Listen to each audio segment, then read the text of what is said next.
We are very pleased to welcome you here under the Shift2Rail Innovation Day conference, and then giving you an insight of the cross-cutting activities.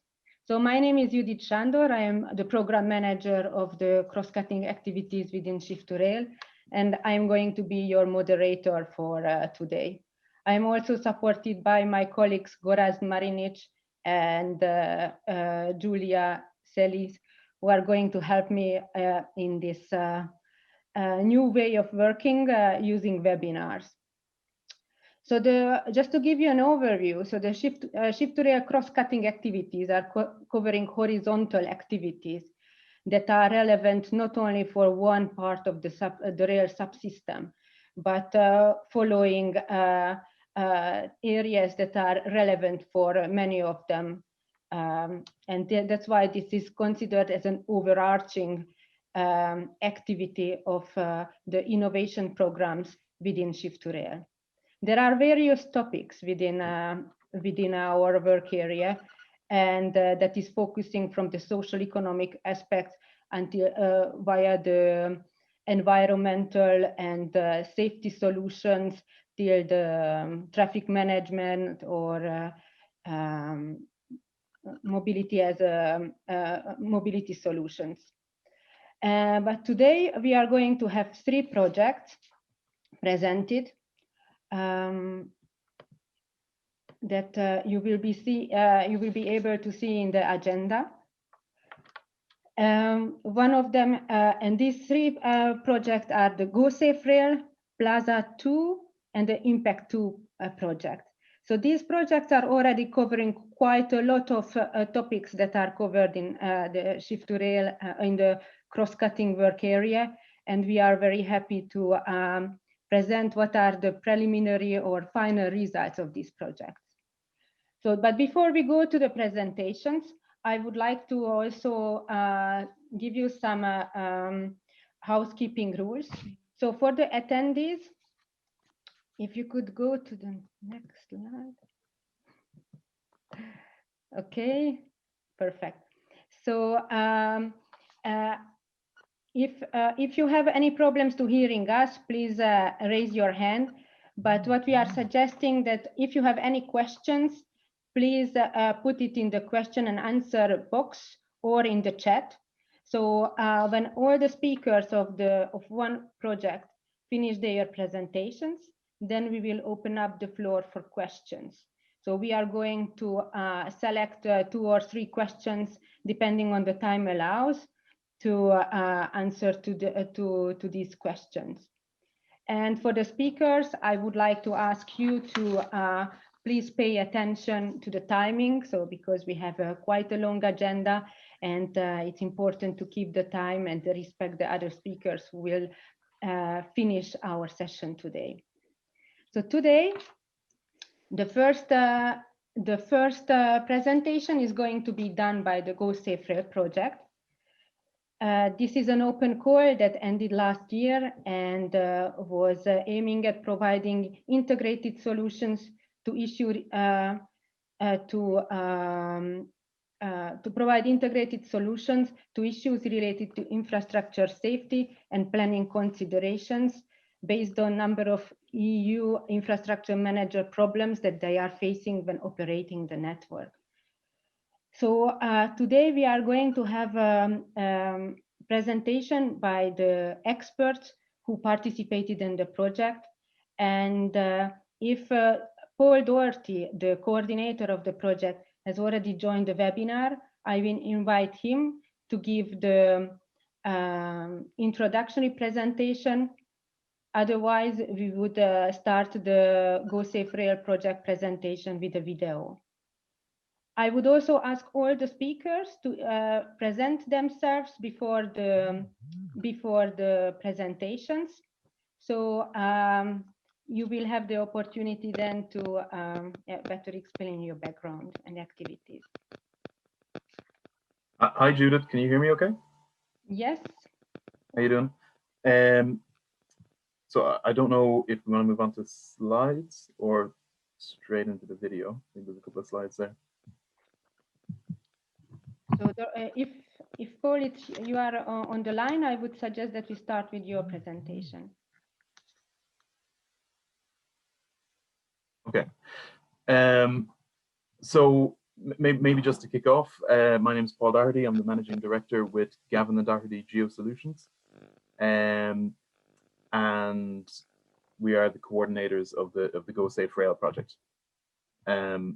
So just very quickly about GDG, and I'll be quick. I know there's a tight program for today. So GDG is a specialist engineering consultancy focused on high-end engineering and advice. We have offices in Dublin, London, Edinburgh, Belfast and Cork. Most recently, we've set up an office in Spain and in the Netherlands. So quite a European focus. And one of the key areas that we look at is kind of risk management and infrastructure risk management. And that's obviously a core focus of the Go2Rail project.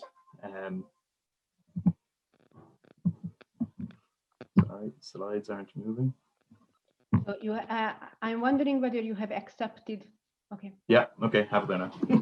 So just maybe a bit of context about this project, I suppose. What we were looking at really is, in light of a couple of kind of key driving factors, the aging railway network across Europe, the increased extreme weather events that we're seeing, including high rainfall events, coastal flooding, and so on, it's putting additional stress on the infrastructure that's out there today. And really, the question is, how do we best manage those additional stresses? Can we manage it through the operations of the network? Do we manage it through upgrade of the infrastructure? How do we take that into account? And really, how do we do it within the real world, where we're dealing constantly with limited budgets and we're dealing with limited resources? So we need to get the best bang for our buck and ultimately manage the risk. So Go2Rail brought together experts across multiple fields, including risk management, engineering, AI, big data, traffic modeling. And what we were trying to do was put together a kind of multidisciplinary team that could allow risk to be managed on all kind of perspectives. So one of the key outputs from this project was the Global Safety Framework, which looked at how we could bring together data from different sources within a common data platform, and ultimately come up with a decision support tool that infrastructure managers, owners and operators could use to help inform the day-to-day decision-making. And that kind of day-to-day decision-making involves kind of maintenance activities, but also kind of capital activities, and trying to compare how with those limited budgets that are available, how do we get best bang for our buck? So in terms of the work packages, we had work packages on risk assessment, mobility, that ultimately fed into the development of a decision support tool. And the detail behind this is going to be talked about by a number of my colleagues in a few minutes. And ultimately that was demonstrated through a number of case studies, all within the 10T network. So today's session, you have a presentation from Laura Connolly on the safety framework demonstration, specifically addressing a steel truss railway bridge. Andreas is going to be talking about the optimization of rail traffic flow. Yimi is going to be talking about rockfall monitoring and development of a warning system to capture rockfall monitoring on the railway track. And then we're going to have Context talking about data management platforms. And finally, wrapping up with Arena, who's going to talk about the decision support tool, which was the output of the project.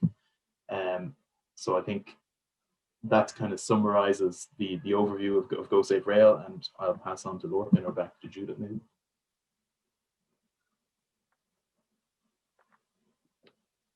No, we can start in the video.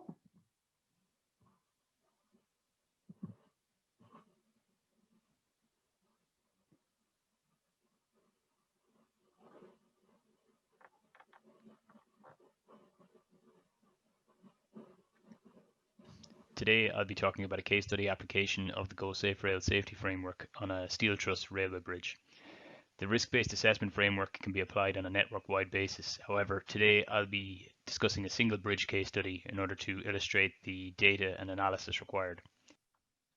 The case study bridge in question is the Boyne Viaduct, located on the main Dublin to Belfast railway line. It consists of a single track steel truss superstructure which was constructed in 1932. Many structures like this one exist throughout Europe and are currently operating beyond their intended design life. The bridge has been extensively analysed over the past 5 years in order to develop a detailed picture of the current safety level. Finite element models have been developed and traditional deterministic assessments carried out at the ultimate limit state.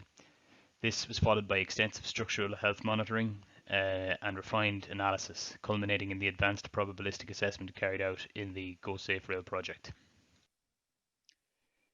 As part of this work, each critical element and connection of the bridge was analysed probabilistically. Probabilistic assessment involves stochastic modelling of the assessment inputs in order to calculate the failure probability for each element. My name is Lorcan Connolly and I work for Ronan O'Donovan Innovative Solutions. Today I'll be talking about a case study application of the GoSafeRail safety framework on a steel truss railway bridge. The risk-based assessment framework can be applied on a network-wide basis. However, today I'll be discussing a single bridge case study in order to illustrate the data and analysis required. The case study bridge in question is the Boyne Viaduct located on the main Dublin to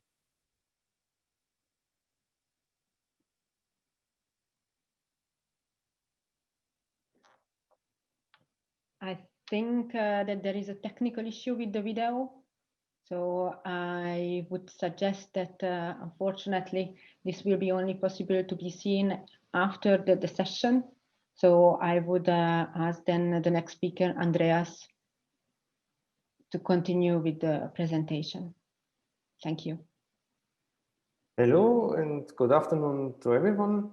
I'm Andreas Schöbel from company Open Track Railway Technology, and we are providing the software tool OpenTrack for the Southeast European countries, and our headquarters is located in Zurich, Switzerland.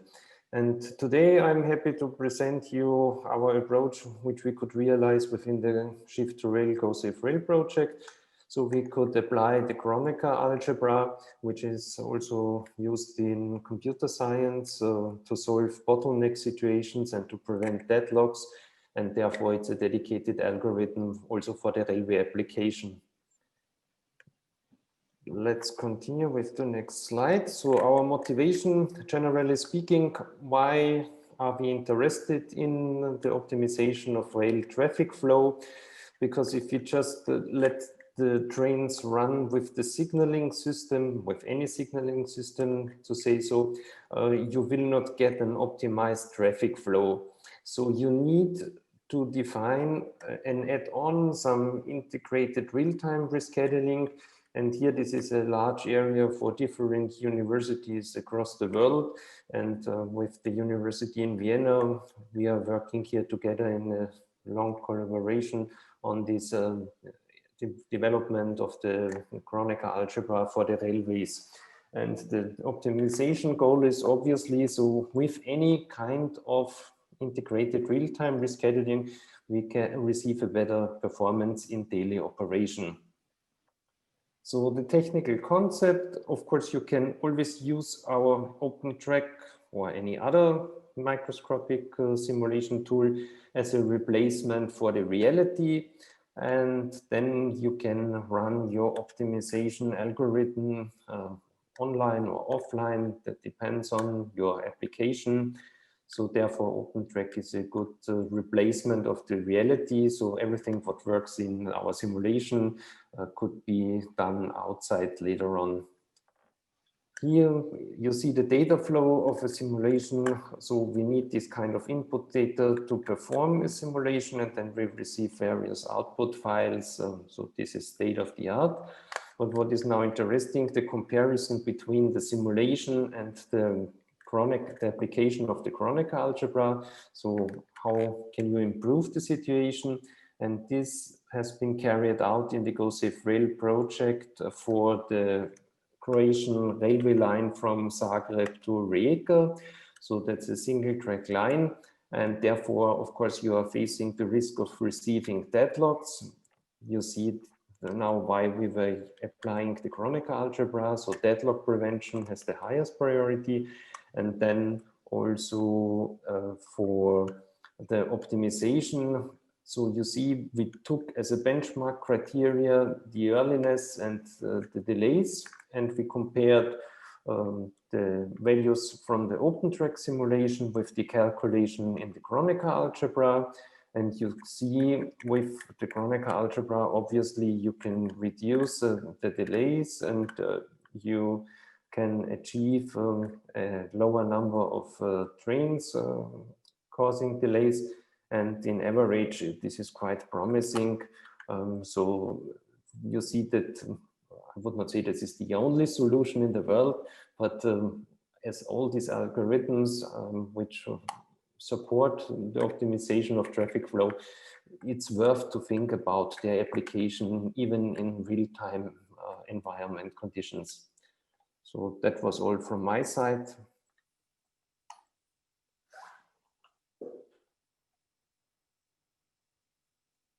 Ima, can you invite you for Yeah.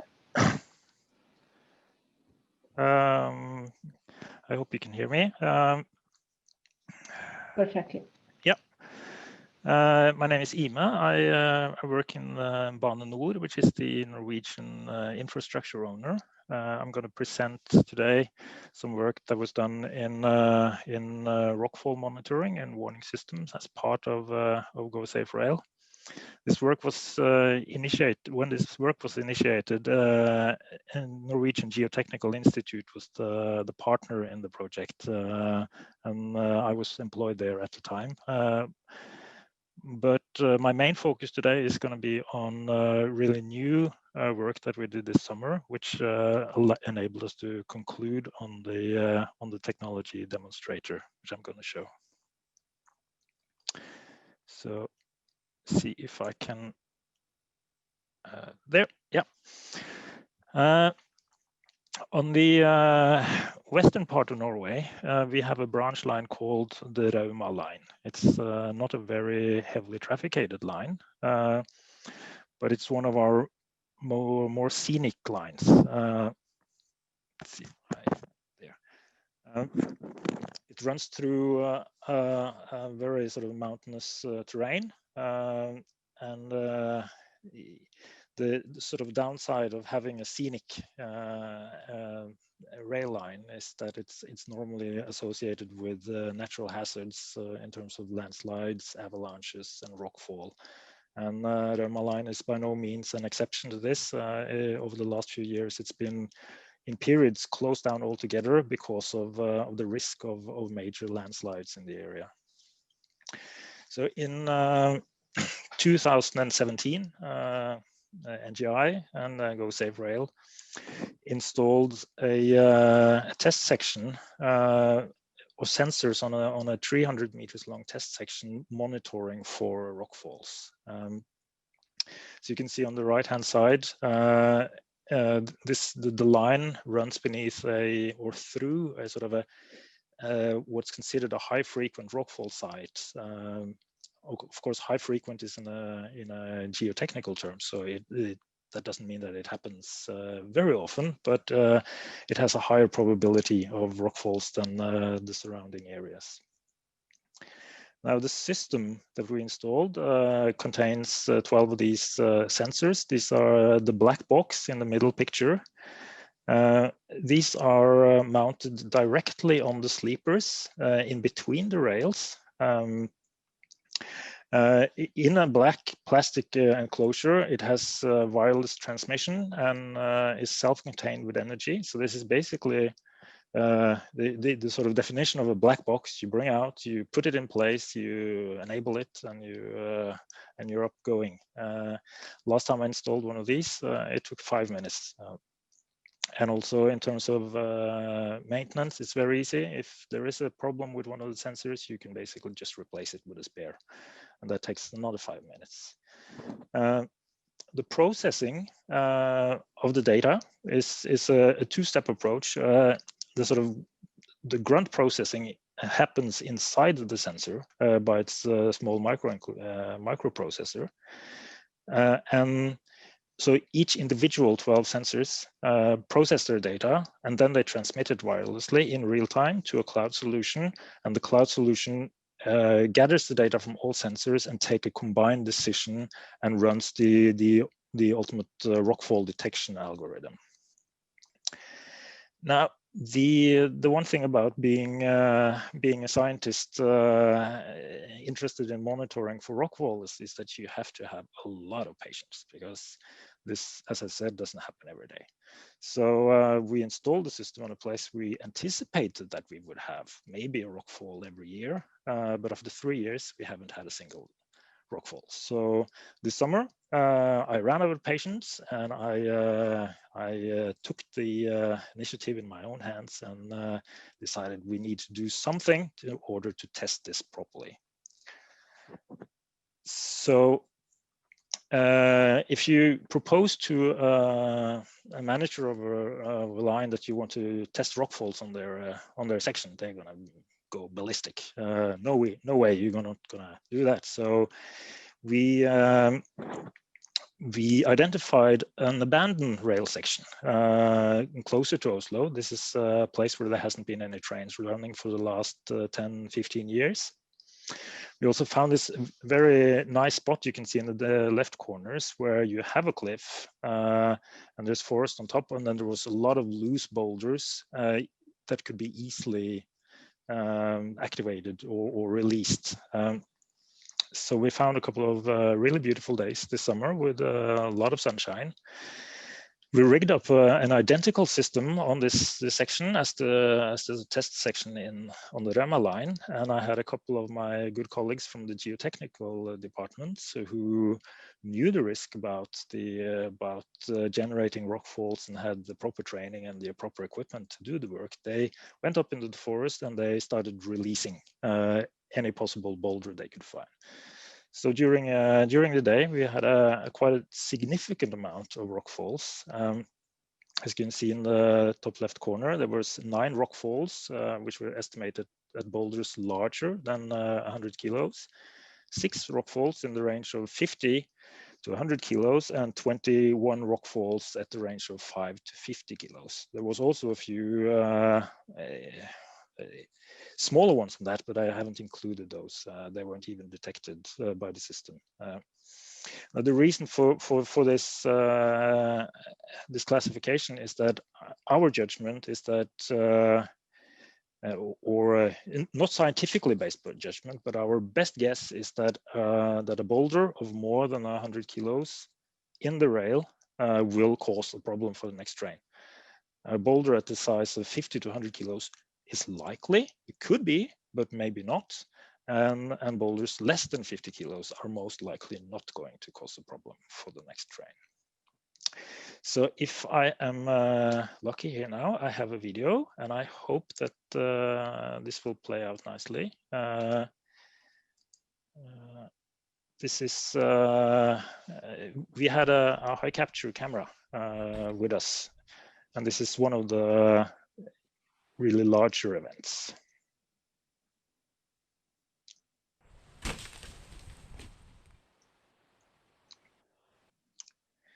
It's lagging a slight bit on my camera, but I hope you guys can see it. This is a rock of approximately 1 metric ton. As you can see, it hits the rail and then bounces on, and basically ends up in the bottom of the gully. This is definitely one of the ones that were created an alarm. As you can see,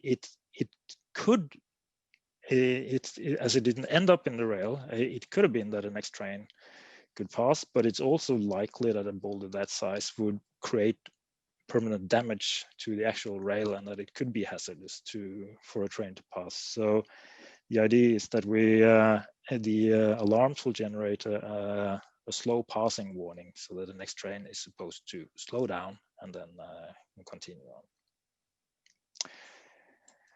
So let's see the last slide. Now we have developed a specific algorithm for this this installation. It's based on a sort of a ripple type of approach.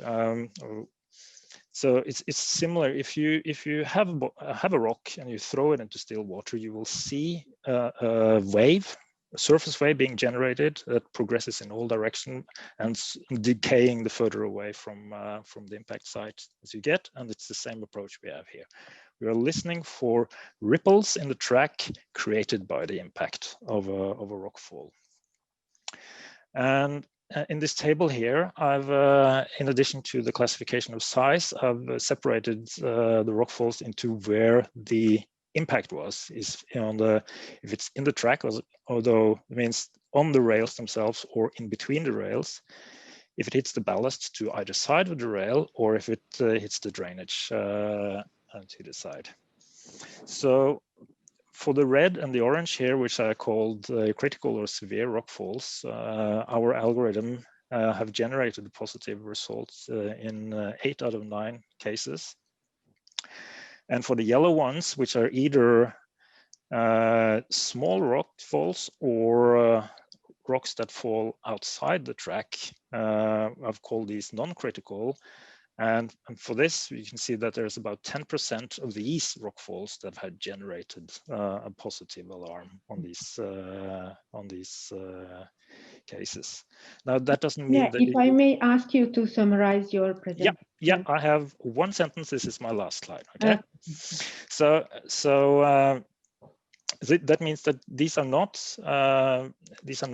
false alarms, but they might be considered unnecessary alarms.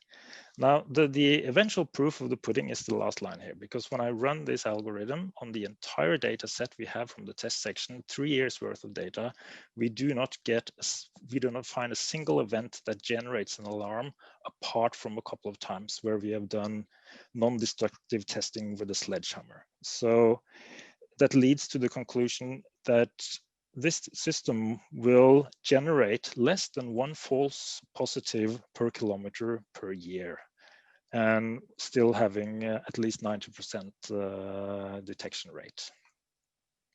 And I guess the false alarms coming now working at as part of an infrastructure owner, that is a very, very important part of the results.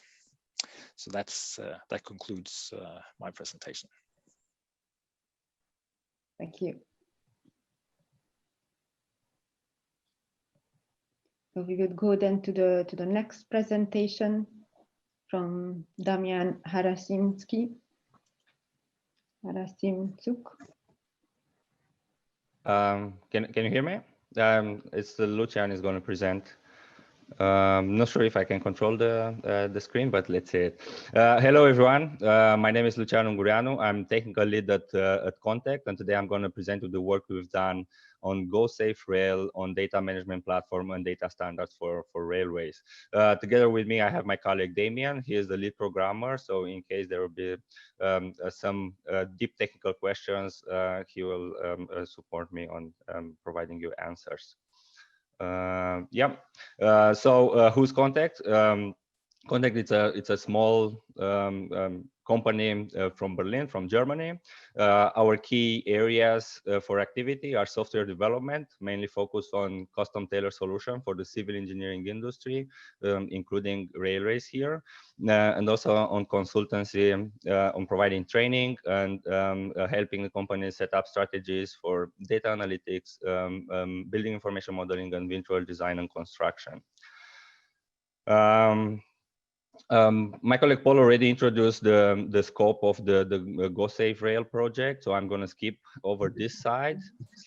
And I'd like to point out that the main scope of the platform, or the goal was to have a platform which is data-driven for railway safety and asset planning, but of course, which can also incorporate the existing theoretical models to provide feedback to the asset managers regarding safety and planning.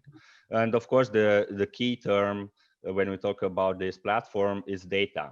Most of the railway managers or asset managers in railways, when they think about the data, they think about the data they have in-house.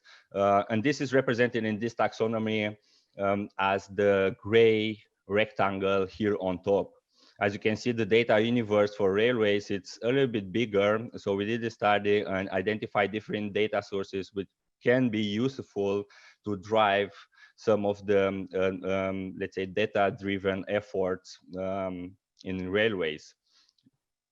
The platform we develop, of course, has some more modules.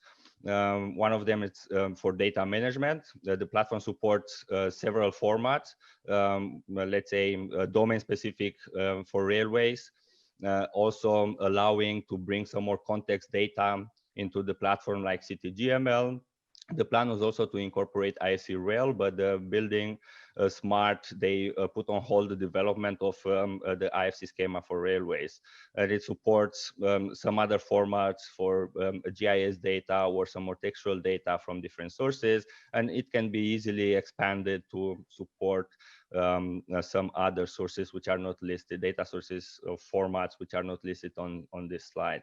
So once you have the data, you can think about just static visualization of your assets, like in this case, visualizing the railway network in Ireland, or you can think about having some more real-time visualization of the railway operation with a connection to the existing API. So this is connected to the API provided by Irish Railway. So you can see the operation of the railway in real time.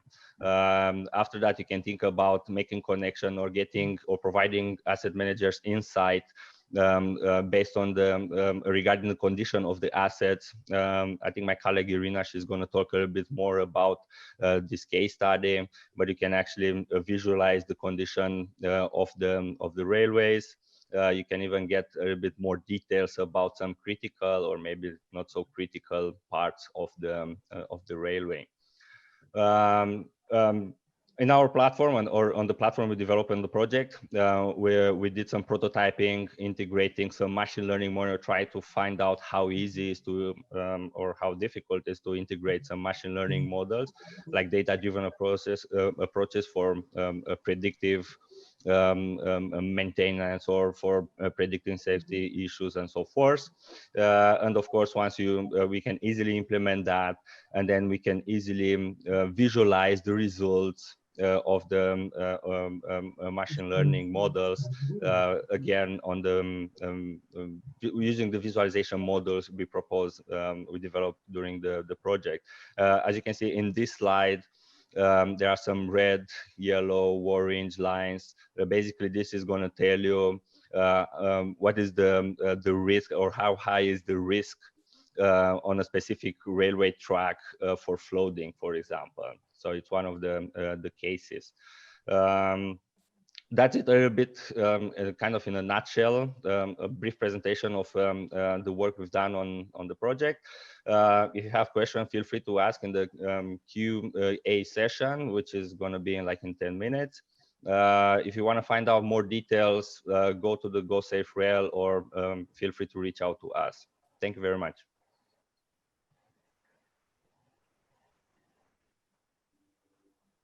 Thank you. So I'm going to tell you a little bit more about decision support tool, which we have developed in the Shift2Rail project. Okay, I'm not changing the slides. I'm Irina Stepanovic and the manager and the owner of the Infraplan consulting company located in Croatia. And we were partners in the Shift2Rail project, which was a continuation of several European projects where we have dedicated ourselves to development of the decision support models, mostly for railway or highway infrastructure owners. So on the left-hand side, or we have already seen the Irish railway network. And as many infrastructure managers, they have to deal with the thousands of assets. For instance, they have around 2,800 kilometers of tracks, 1,300 kilometers of slopes and embankments, and cuttings and embankments, and 3,700 bridges. So you can imagine that it's pretty hard to make a decision where to invest money and where the highest benefit will be achieved. On the right-hand side of the slide, you can see the structure of the decision support tool and what Lucian has presented actually. So this is the part with the structuring the information management system and the different sources of the data and how the results of decision support model can be visualized in a user-friendly way for the infrastructure managers. The part I will present here is actually how we have used the data to make or rank a large number of assets. Oops, sorry. Okay, so we have focused on the geotechnical structures and on the slopes or railway embankments. Unfortunately, and Paul has also shown that, there are many evidences of climate change impacts on the slopes due to the sudden or large or high intensity rainfalls. The increase of the moisture in the slopes can cause sudden failures. So my colleagues from GDG and INGEO consulting company have developed a probabilistic assessment model to determine the reliability of geotechnical structures and to determine the probability of failure under different environmental and soil conditions. So we have used that as one of the inputs. So this is the reliability index or the technical parameter related to the slopes, railway slopes. So what is the problem when we talk about the network level decision making, as we have said and Lucian has nicely presented? So we have to decide where the maintenance should be performed, when, so what is the right moment, what should be done, because we can also select different options from do minimum to do the major intervention, and how much it will cost. Of course, and which one, okay, maybe that's a repetition in a sense, which one is the most, will bring us the highest benefit. So in itself, these multi-objective performance goals are quite conflicting because the owner wants to maximize the reliability, maximize the availability and functionality of the network, but at the same time, they want to minimize the environmental impacts, minimize the costs. So it's very difficult to make a right decision if we are not considering only one parameter of our assets. In the picture below, you can see a simplification of what we have developed as a model. So to each of these attributes, let's say we have reliability index, maintenance costs, downtime or the availability, and the traffic intensity, we have determined an attribute, we call it, and then based on different conditions, these attributes are changing. So obviously, when I have something, for instance, the maximum downtime, I have increased the reliability index. So the problem is, of course, that we have to achieve the optimum by different interventions. In this particular case study, we have used 3 attributes, as I mentioned already, reliability index, or actually we used it as a best improvement or highest improvement in reliability index, considering different maintenance interventions. We have considered the economy as an attribute or direct maintenance costs for the owner, and then the user delay cost, which we called availability attribute.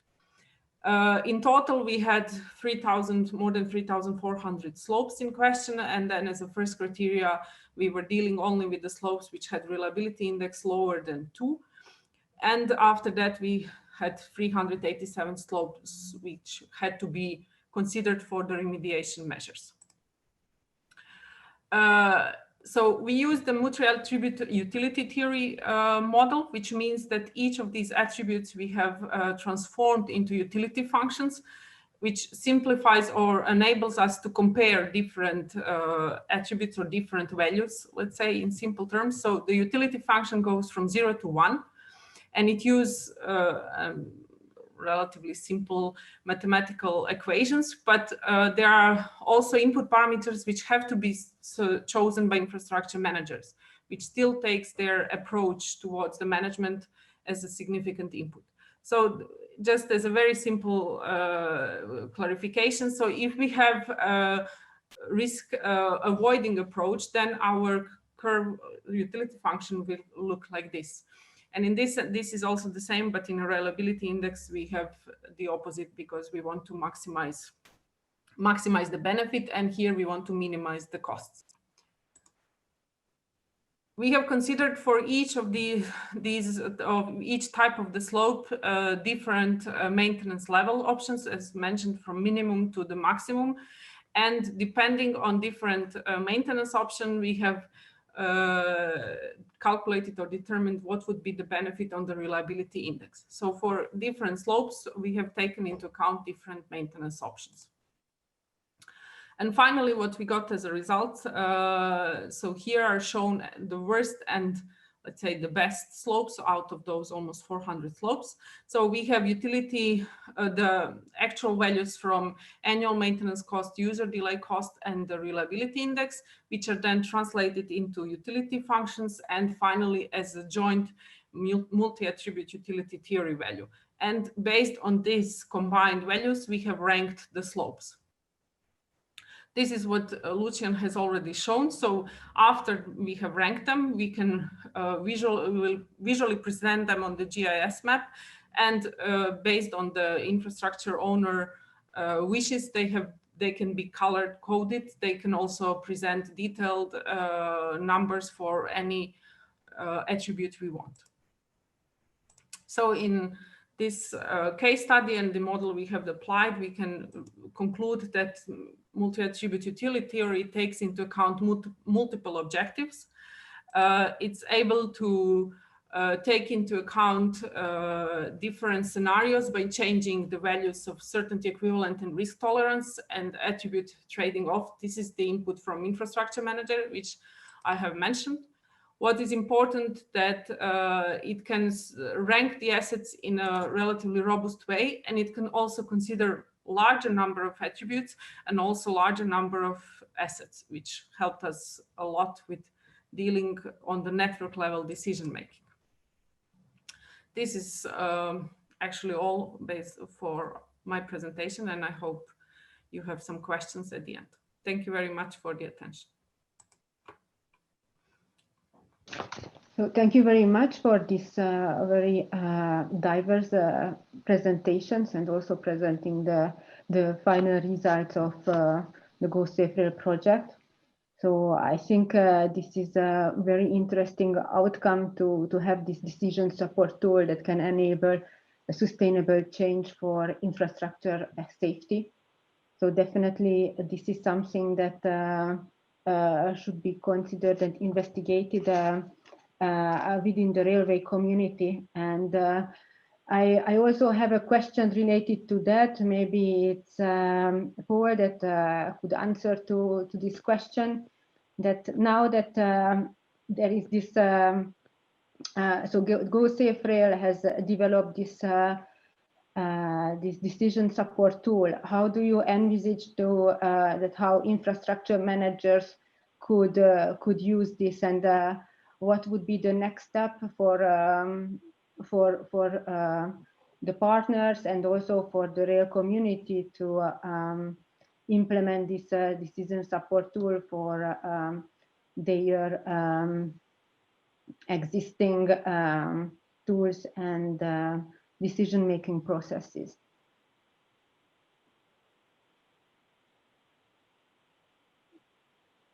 Paul? Sorry, was on mute. Talking away. Yeah, perfect. Yeah, so I think in terms of decision support tools in general, I suppose the first thing that I would always say on this topic is the key word in there is support. That we're not trying to take away the decision-making process from the railway owners or operators, as you can't replace kind of engineering judgment, and you can't replace the lifetime of knowledge developed working on the assets. Having said that, what we can do is provide a scientific basis in order to make those decisions, or to help inform those decisions, and that's what the decision support tools do. We've already had a lot of traction with Irish Rail, and even outside of the railway community, with other kind of asset owners, the likes of the OPW, where that's the Office of Public Works in Ireland, where they may have an asset class that prevents flooding of the railways. So it's a third-party asset, but it has an impact on the railways, and they want to use the decision support tools in order to assess their lifetime risk. And once you get into kind of a scientific basis for making for informing decisions. You start to think of things in a much more kind of logical manner. And I'll give you an example on say flooding of assets and embankments to prevent flooding of railway assets. Where you've got two modes of failure. One is where the embankment might collapse and you get a breach, and then your railway asset gets flooded. Another is where your asset might settle and is too low, and your asset gets overtopped during a tidal event, and your coastal railway line gets flooded. With those two different failure scenarios, the mitigations are completely different. So if your asset is too low, it settles, and then you get overtopping and flooding. The logical thing is to build up the asset to a higher level. However, if your asset is likely to fail by collapse, building up your asset to a higher level may actually trigger the collapse. So the two failure mechanisms and the two mitigations have completely divergent strands. And it's really important that when you get a decision support tool that helps inform those kind of failure states, it allows you to kind of make better decisions in real time. And also better planning of short-term budgets. So when you have short-term budgets, you can assess your high-risk assets versus your network as a whole, and decide where you get best bang for your buck. And we're seeing that with infrastructure asset owners at the moment. So I would say this has already gone from the research kind of phase into the commercial phase, and it's having good traction. Mm. Thank you. So it sounds very promising that if you have already some discussions with the infrastructure managers, and that how the results can be exploited and further taken up by the sector. So I think considering the timing, we don't have more time for questions, but I would like to thank for the speakers for the interesting presentation, and this will be all after that available on our website. So now I would go to the next project, which is Plaza 2. So Plaza 2 is a project that is going to end this year. And there are two main work areas which are covered under this project. One of them is focusing on smart planning, and the other one is virtual certification. Today, the project will focus on the presentation that is on the smart planning area. And we are going to have an insight on the Proton tool, that is a microscopic simulation tool used for big railway networks. And this presentation is going to be given by the members of the consortium. So I would give the floor to Markus Zinser and Magnus Walburg to present the outcome and the results of this work area. So the floor is yours. Yeah, thank you. I hope you can hear me well. So I will. Thank you. Yeah, my name is Markus Zinser, and I'm from Deutsche Bahn. And today I will, together with Magnus Walburg, talk about punctuality simulation for large railway networks. So for that, we have developed a cool tool which we call Proton. And just if you're familiar with the project, recently we had to rename it. It was formerly called Prism, so that you're just that they are not confused. So I'm from a department at Deutsche Bahn called DB Analytics, and we are a consultant agency which is helping to answer questions to our customers, which are in our case the different railway undertakings of Deutsche Bahn and the infrastructure managers, often related to punctuality. So often we hear questions from our customers like, how much is the punctuality of the overall railway network affected by, for example, a certain construction site, or for example, a certain infrastructure malfunction? Or what happens, for example, if both of these appear? So you have a large construction site which may be there for months, and then a few days before it starts, there's an infrastructure malfunction nearby. What will happen actually to the overall punctuality? Then you have a timetable. How robust is such a timetable under the daily disturbances? You cannot fully, you will always have to a certain level. or if we have planned measures which aim to improve the punctuality, by how much actually they improve the punctuality.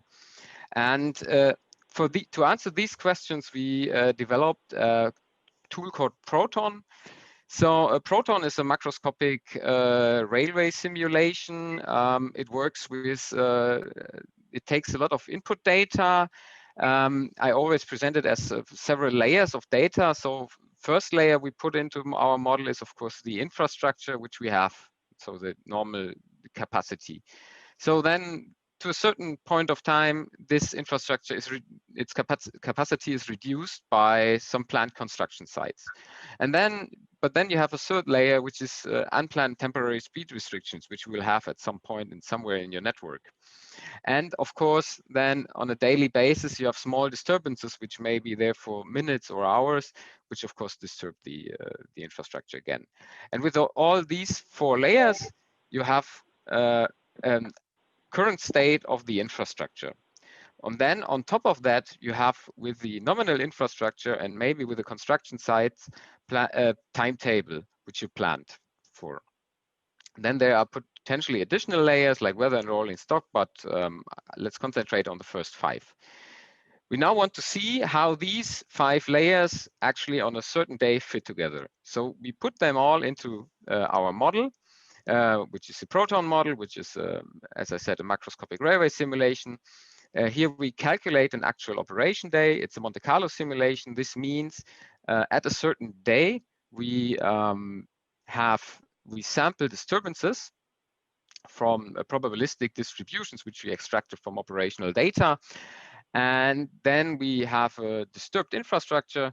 And over this disturbed infrastructure, we let our trains specified in the timetable run.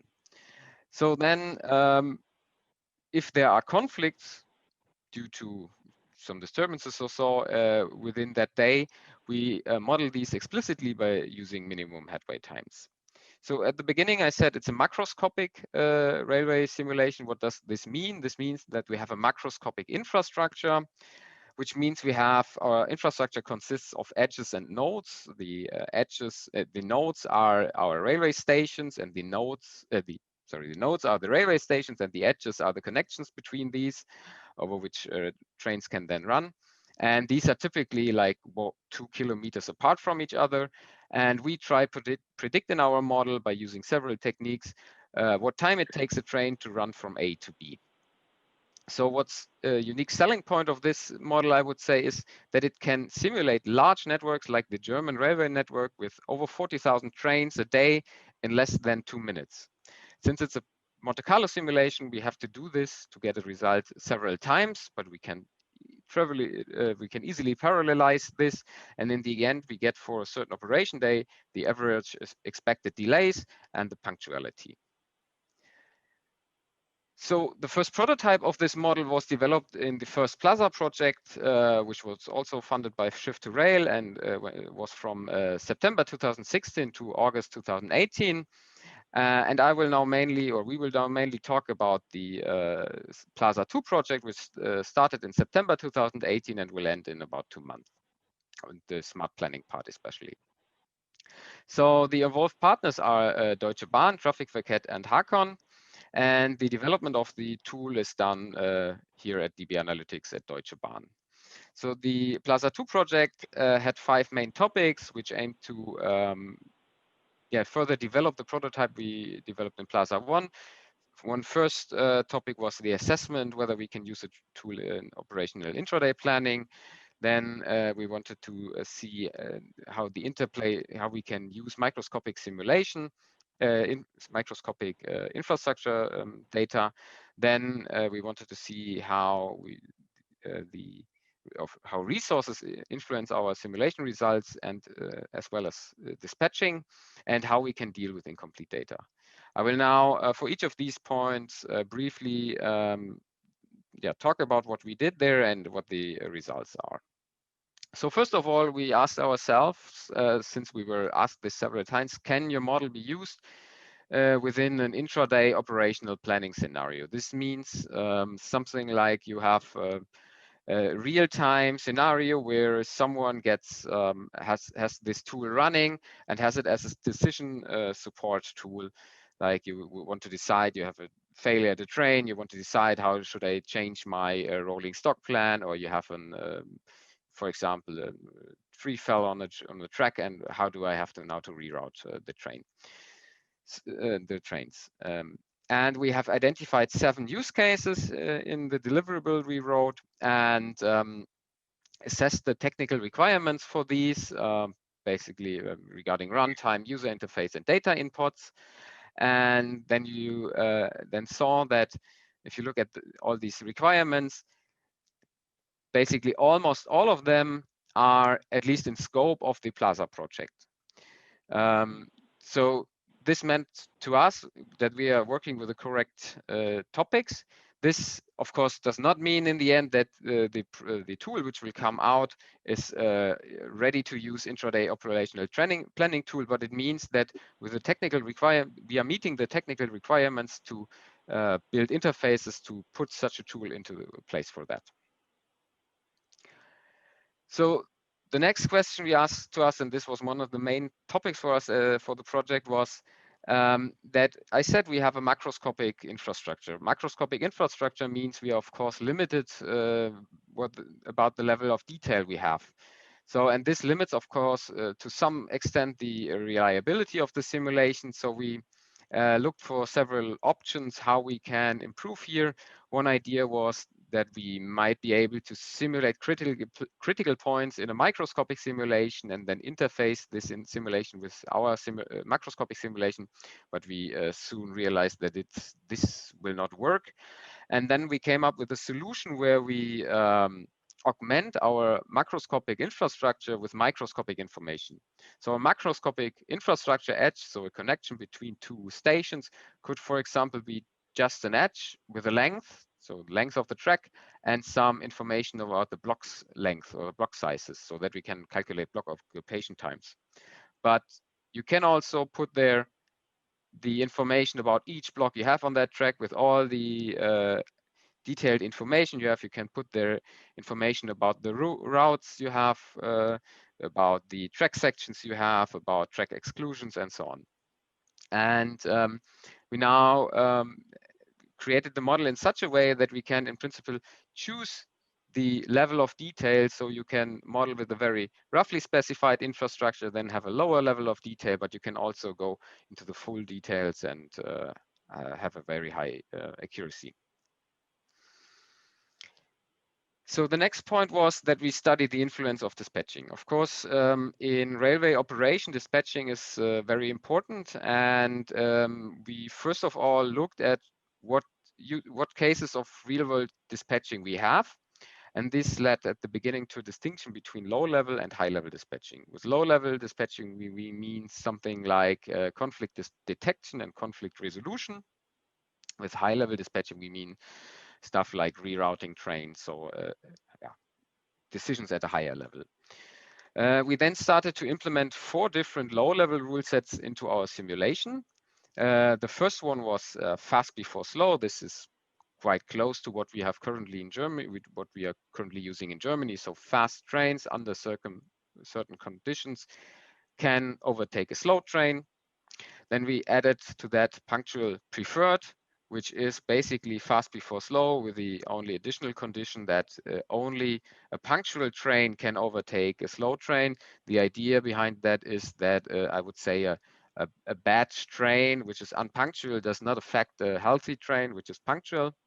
Then we implemented something simple, which is ranks. Every train can get a dispatching rank, and this is then taken for the decision. And the most simple one was first in, first out, which means we just don't dispatch. And we also described then a flexible interface to incorporate in the future complex, so to aggregate. So we made an interface so that in future a user can put complex high-level dispatching rules into our system. We then did a case study where we evaluated the effect of these different dispatching rules. Here we chose 1 week of operation on the entire German network.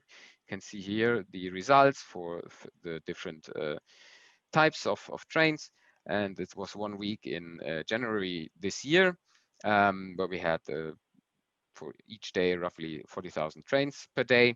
And I don't want to go into the details. You see here the punctuality, but if you look, for example, for the long distance trains, you can clearly see first in, first out here, the blue line. So if we don't dispatch, of course, long distance trains, which are usually the fastest, are highly affected. So then the next point was that we were looking at resource dependencies. Here the goal was that we make it possible to put a specific resource plan, for example, rolling stock or staff, into our simulation model so that it can be simulated. This allows, of course, a more accurate simulation of delay propagation and allows evaluating new resource plans and their effect on the operation quality. So we implemented this and tested the implementation again on an entire week, the same week, in January 2020. Here we used turnaround cycle dependencies for long distance passenger trains.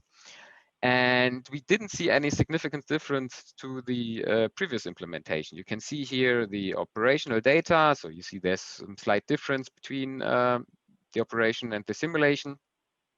But you can see here the 2 lines, resources is the new implementation and standard was the old approach, perfectly match. So first of all, of course, a bit surprising, but I have to say that also previously we were taking into account resource dependencies by using a probabilistic approach, analyzing lots of operational data and then sampling from that operational data these delays. And we then analyze and convince ourselves that what we're doing is correct by looking at the operational data and the number of turnaround delays which occur in our simulation and in the real world, and they agree quite well. So this convinced us that our previous approach was also suitable, but of course with a new approach it's definitely possible to test the effect of a specific plan. And with that, I want now to hand over to my colleague Magnus Wahlborg. Thank you, Marcus. Can you hear me well? Yes. Good. My name is Magnus Wahlborg and I work at Trafikverket, and I am program manager in research in railway capacity and punctuality. In this project, Trafikverket in cooperation with KTH and Lund, we have been using Proton, and we have done it in combination with Railsys micro simulation.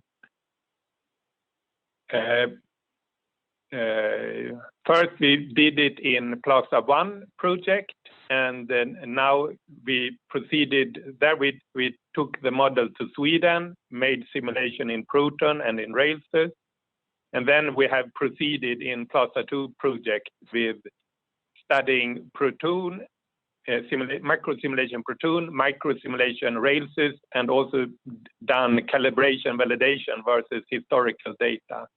And currently we are using this model also in Freight Rail 2 and Freight Rail 3 project.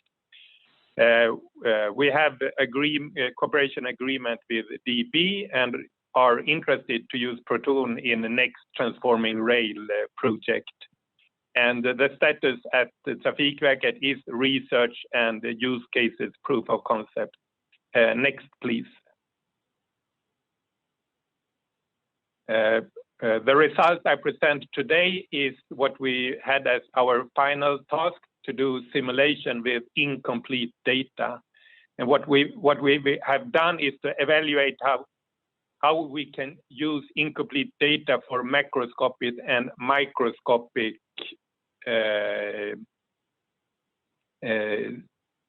simulation. And we have feed the model with Proton model with data from Railsys, and then we have made one study in Railsys simulation, and then another study with Proton in macro, and then we also had made these evaluation of model versus historical data. Next slide, please. We have made it for the line Hallsberg to Malmö. It's about 400 kilometers. And we have had two use cases. One use case with letting the freight train run as in real traffic with allowing early freight trains. A lot of freight trains is running ahead of schedule. And then we had another alternative where we did not allow early freight train. And the purpose was to see the difference. The disturbance data we had in Proton was initial delays and dwell time variation and runtime extension. And to the right, you see outcome and timetable for 1 day. Next, please. We have made this comparison between these different scenarios and historical data. And to the left, number one, you see blue is passenger train and orange is freight trains. And to the left, it's prism with early freight trains, and then it's prism without early freight train, and then we have railses with early freight train and railses without early freight train. And our conclusions of these comparison is on the next slide, so please. So what we have done in these study is that we have developed a method in railses and in Proton to model early freight trains. And we can also show that the simulation results are more correct when we're modeling these early freight trains. It's significantly better.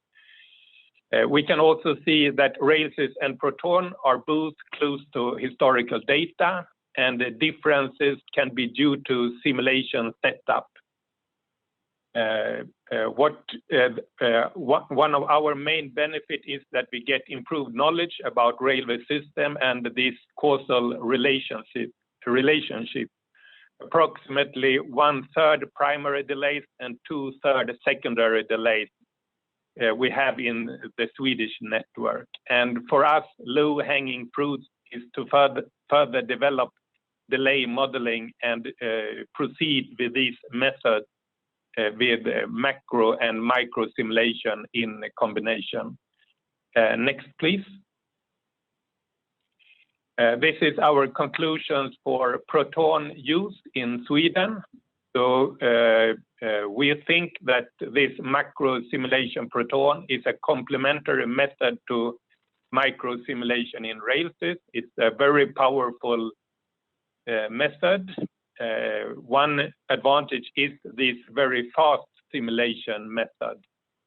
We made simulations of 400 cycles, and then we did it.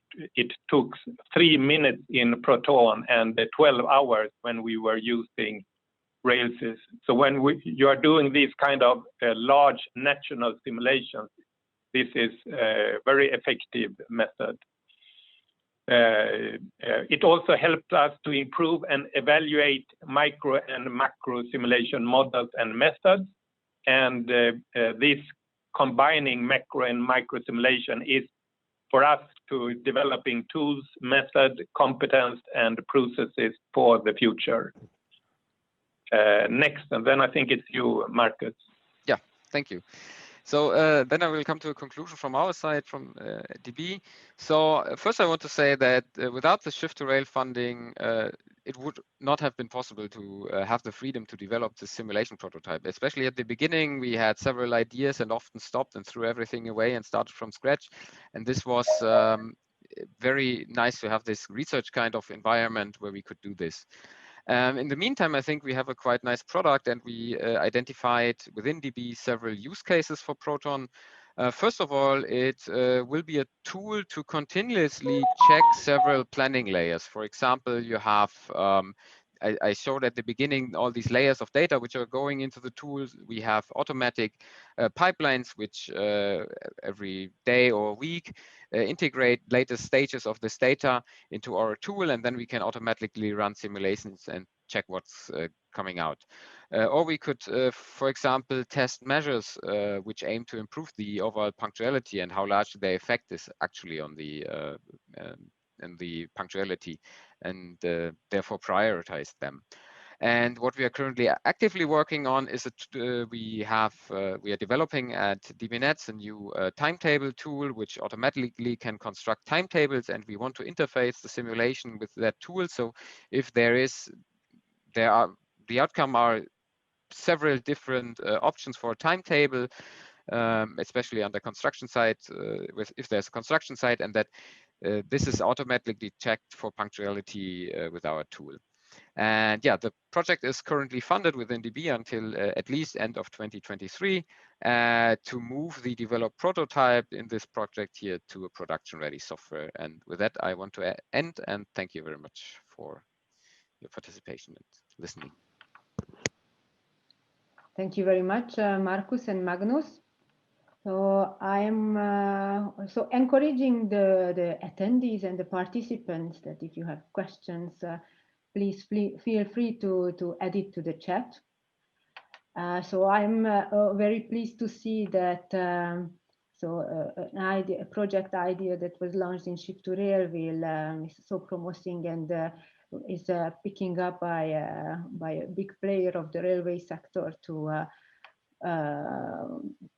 develop this software tool for the future. And if I made it, this would be also my question to Markus, because in the Shift2Rail RNI project, of course, we are focusing on solutions that can be implemented Europe and worldwide.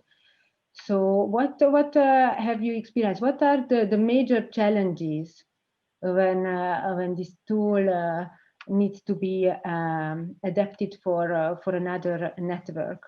And what is the magnitude of work that it needs to be done for this exercise? So if you could elaborate on that. I would say the major challenge is that we are highly dependent on input data. So we kind of took a data science approach to start with the simulation here. So we started analyzing all our operational data, our timetable, and so on. And around that, we developed the tool. And at least for us at the EEB, having all this data to all points of time available, the capacity, the infrastructure in detail, the construction sites, the unplanned temporary speed restrictions, disturbances, timetable, and so on and so on. This was a lot of work, gathering the data and then putting it in. I think the interface to the simulation is quite general, and here it helped especially to be in the EU project and, for example, to cooperate with Traffic Wicket, so that we also had always an outsider perspective or to get an idea how other data models look like. But still, I think gathering the data is challenging sometimes, and having the data. From the order of magnitude, I think this depends highly. I mean, I think I cannot answer this. This depends on who's and how much work has been done before using the tool, and yeah. But definitely, it shows that it's important to have such a good cooperation as you have with the Traffic Wicket in the Plaza project. Yeah. Okay, thank you very much. So so time is running, and I would like to now jump to the third project of today's CCA webinar. So it's going to be Impact 2. So this is a project that is covering quite a significant amount of topics that are covered in the cross-cutting activities within Shift2Rail. But I wouldn't like to present them all because because the coordinator Jan Bergstrand is going to come with the openings, and there is going to be a very nice video also showing all the different aspects that are covered in the project. However, what I think when I think of Impact 2 is it's like an octopus. So these lots of hands. So, and then since this project needs information from the other innovation program projects. So I mean that from IP1, from the rolling stock part, or from the infrastructure and from all. And without the input from the other innovation program projects, this would be difficult to come with results in the project, because they are gathering the information, analyzing them, and based on that there is this nice and important input that is coming out from Impact2. So now I would give the floor to Jan Bergstrand, the project coordinator, and in order to introduce the Impact2 session.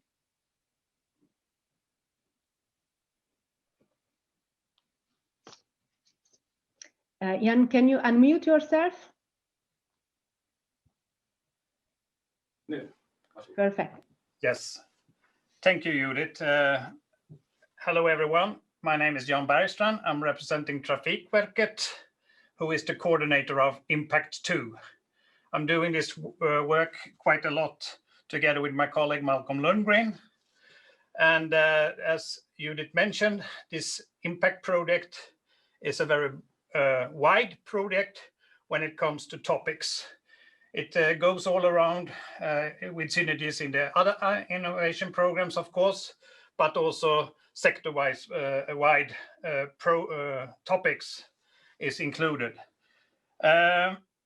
We will present the impact content in a small video, less than 4 minutes, which will give you a glance of various topics.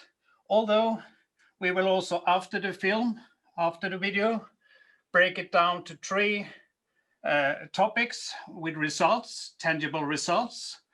And the 3 topics will be presented by four speakers. The first topic is market needs, social impact KPIs, presented by Jürgen Ernst from Deutsche Bahn. The second topic is digitalization enabling better operations, breaking down to integrated mobility with Roland Kuhn, with the use case from freight. And with Tadeusz Szczepaniak, who will present one thing that is already delivered, smart maintenance and new regimes around that one topic. The third topic or mainstream is human capital, and that will be presented with by my colleague, Mr. Malcolm Lundgren, in the end. So 3 mainstreams, 4 speakers after the film, and to replace myself with something better, a small video. Please enjoy, and we come back later with the speakers.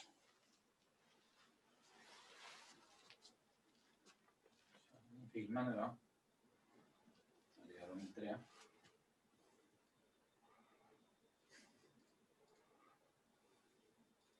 Tänker hon att vi kör den?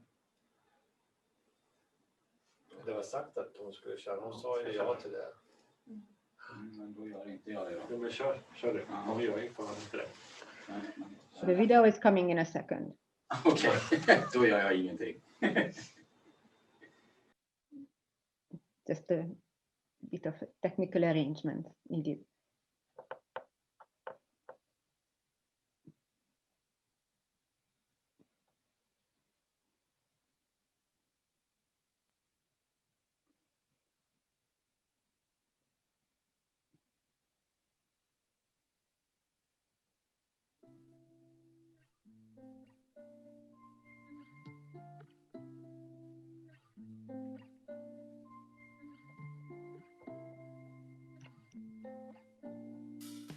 Railways have been driving societal change and modernity since the first half of the 19th century.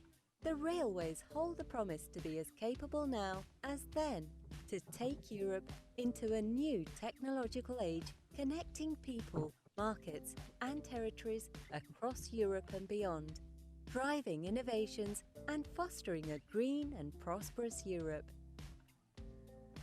Impact 2 is a project within the Shift2Rail programme, and it assesses on mobility, society and the environment.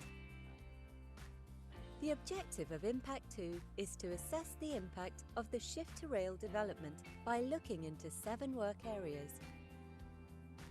Market trends and customer requirements are mapped and analysed, providing railways with information on how to best serve their customers and provide the greatest benefit to society. The potential of all innovations coming out of Shift2Rail are illustrated in system platform demonstrators for the 4 market segments: high-speed passenger rail, regional passenger rail, metro and rail freight.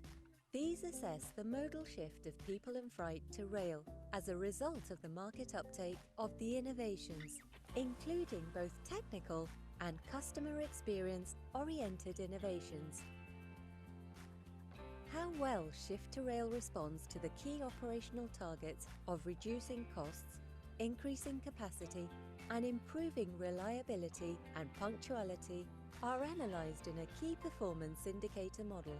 The KPI model continuously accompanies the progress of the technology demonstrators and assesses their impacts. Sensible standards drive economies of scale, productivity and profitability. Shift2Rail results that are suitable for standardization are identified and discussed with relevant stakeholders and described in a standardization rolling development plan. The work package, Smart Maintenance, describes a holistic approach to smart maintenance in the rail system. Guidelines for smart maintenance are developed by analysing data and developing pattern recognition algorithms. Integrated mobility management solutions are key for making rail freight an attractive offer. One example is interaction between a container management system and traffic management system, with the goal of providing smooth and fast delivery of containers to ports. Human factors are key for operating the rail system. New technologies will place new demands on the workforce. Results indicate that these demands mainly concern social skills. Impact 2 assesses the effects of new technology solutions and developments for mobility, society and the environment. Together with other Shift2Rail projects, we strive to strengthen European industry in a sustainable way, create jobs and develop a railway network that meets the transport needs of tomorrow.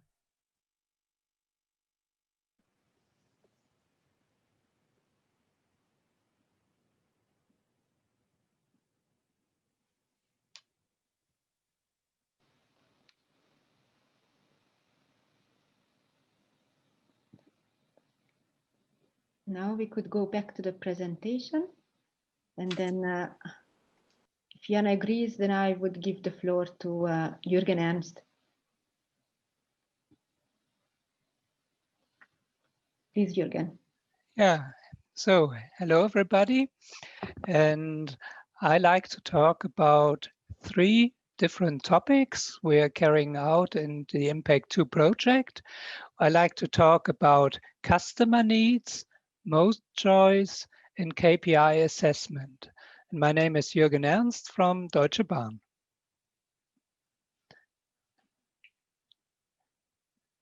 No, it's not working. The next slide. Okay.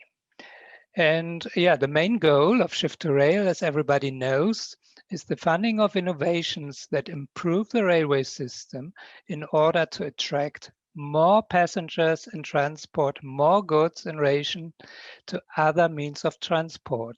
We want to shift to rail. And for assessing the impact of the innovations, several cross-cutting activities are carried out in the project Impact 2. First of all, we ask for the customer needs. carried out customer requests and want to know why people use rail and why they don't use it. And the next point I like to talk about is the customer experience model. There we look at the Shift2Rail innovations here and ask whether these innovations contribute to the customer needs. And the result is the improvement of the customer needs. And last and least, here we carried out a mode choice calculation to carry out the change of the modal split. That means how many more passengers travel by train and how many more goods are transported if all Shift2Rail innovations are realized.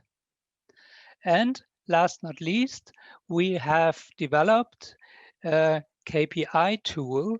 KPI means the key performance indicators, so we can measure the impact of the Shift2Rail innovations on the costs, on the capacity, and the reliability. And this is also an input of the mode choice calculation. And the customer needs, that's the topic I mainly talk about today. And the customer experience model that was developed by SNCF, the mode choice calculation by Traffic Burkett, and the KPI assessment by DLR. And the next slide, that's okay. First of all, I come to the customer needs and obstacles. And it is very important to evaluate the customer needs and to understand the transport decision of the customers in order to evaluate the impact of the innovations and further to define further innovations in a subsequent program to cover missing needs.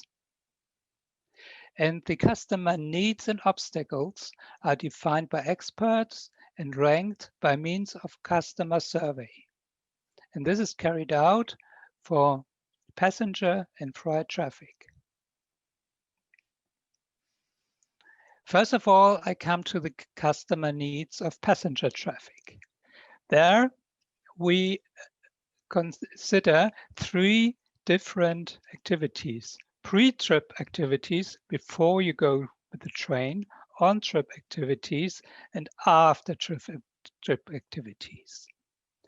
And concerning the pre-trip activities, the most important point is the attitude to rail transport.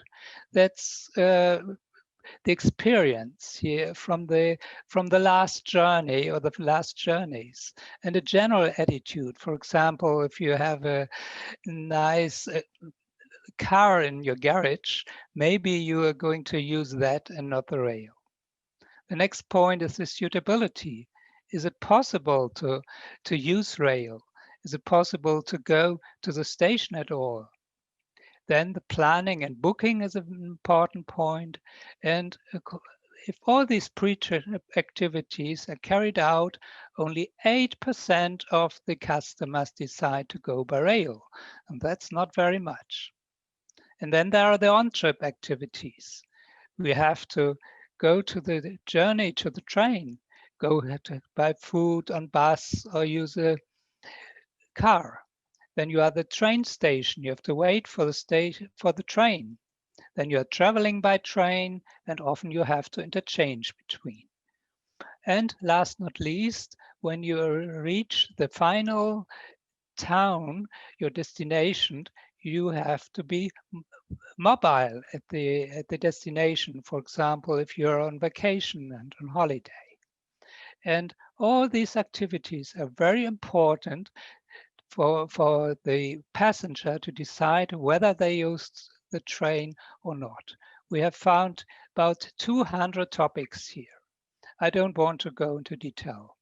I only want at the next slide, I like to mention the results we got. And there we have the top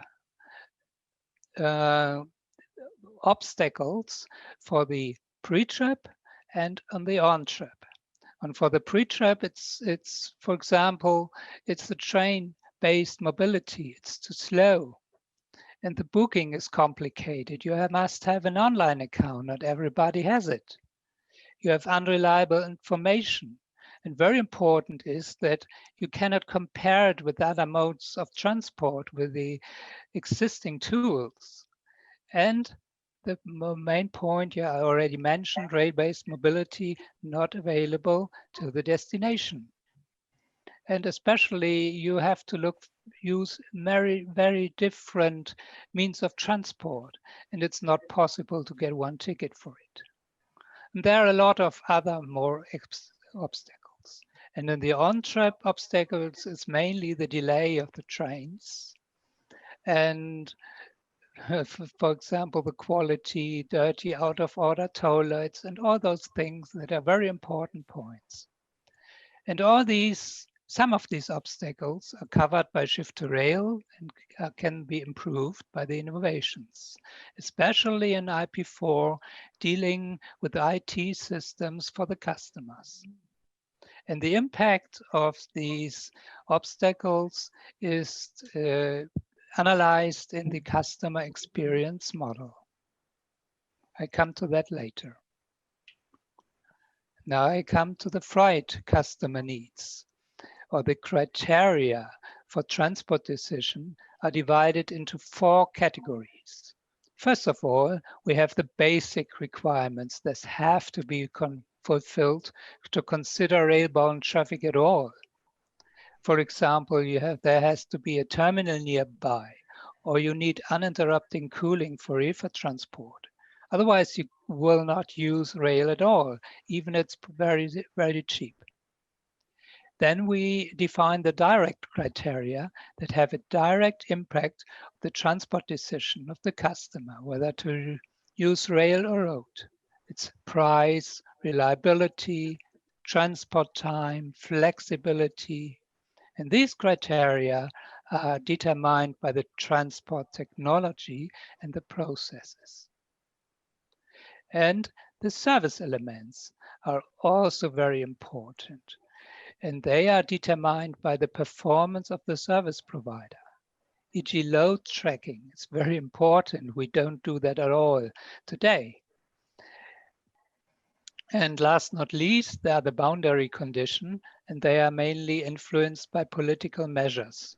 Boundary conditions, for example, track charges. Yeah, in Germany, they are reduced for freight. So that is a positive point, influencing that we might get more goods on the train. And mainly for Shift2Rail innovations, mainly have an impact on the direct criteria on service elements. And the next point, after defining the requirements of the customers, we ranked the requirements, and we did it by means of a customer survey. And here the results. Here in the blue lines, you see the actual importance, what people think about that. And you see that most of these transport decisions criteria are very important for the customers. And it's not only the price. Even more important is the reliability, its speed, etc. And then there you see the red line. And the red line is the actual performance, what the customers think about today's railway system. And there you see there's a large difference between the performance and the importance. And those points where you have the large difference here between importance and performance, that are the main obstacles. And there we have to do something about that. And the main obstacles are the flexibility. We are not flexible enough. The customers want to change, for example, the time, or they want to transport more, and they want to change it one day before. Tracking and tracing It's important if you send a parcel, everybody knows it's working, but it's not working with rail. Simplicity is very important. Reliability, punctuality. The speed is important. It's much too slow. The average speed of freight traffic in Europe, it's about 20 kilometers an hour, and that's not competitive to road transport. And the price is important as well. And last not least, I want to come to the Shift2Rail innovations, the contribution to this support to the customer needs. So here you see the customer needs, for example, low costs, short transport time, high flexibility, tracing of goods, simplicity. And here you see all these innovations we carry out here in IP5 and also in the cross-cutting activity. And you see there are a lot of innovations that support all of these customer needs. And that are mainly innovations that improve the freight transport processes, that digitalize the freight transport processes. This is a transport management here carrying out, and the advanced freight operation and integrated mobility. That's a very, very important point. But this cannot work if you, this can only work if you digitalize the hardware here. For example, digital automatic coupling and telematics in the wagons here. And so overall, you see that the innovations carried out in Shift2Rail here very much support the customer needs, especially for freight traffic. That's what I wanted to talk about, the customer needs. And now I come to the next topic. We deal in the Impact 2 projects. It's the development of the KPI model. It's carried out by DLR and also with other Shift2Rail partners who contributed to it. And here on the right hand, and the main goal of this KPI model is the elevation of the Shift2Rail technologies towards the high-level KPIs, life cycle costs, capacity, and reliability and punctuality. And here on the right-hand side, there's a scheme showing it a little bit. So in the bottom, we have the developments. For example, we have an IP1, we have an electronic transformer there, and that can improve certain parameters. And then we going to calculate the impact on the whole railway system, how much the life cycle costs will change, the capacity and the punctuality. And here, it's maybe interesting here, that our first results we received here, you know, all the targets of this Shift2Rail, they are very, very high. We want to reduce the costs by 50%, the capacity by 100%, and the punctuality we want to increase by 50%. And concerning the LCC, okay, we will not achieve 50%, but we will reduce the costs, especially for freight. If all Shift2Rail innovations are realized, it's possible to reduce the costs by 39%, and that's a lot. But you have to do a lot of innovations. And concerning capacity and punctuality, we have much better values to the targets.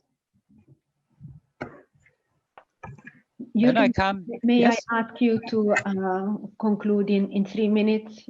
Okay, I will do that. Thank you. Come to the customer experience model. I think I already talked about that. So we looked at the innovations here, and we looked how they contribute to the customer needs. And this model was carried out by SNCF. And last not least, I want to come to the mode choice model.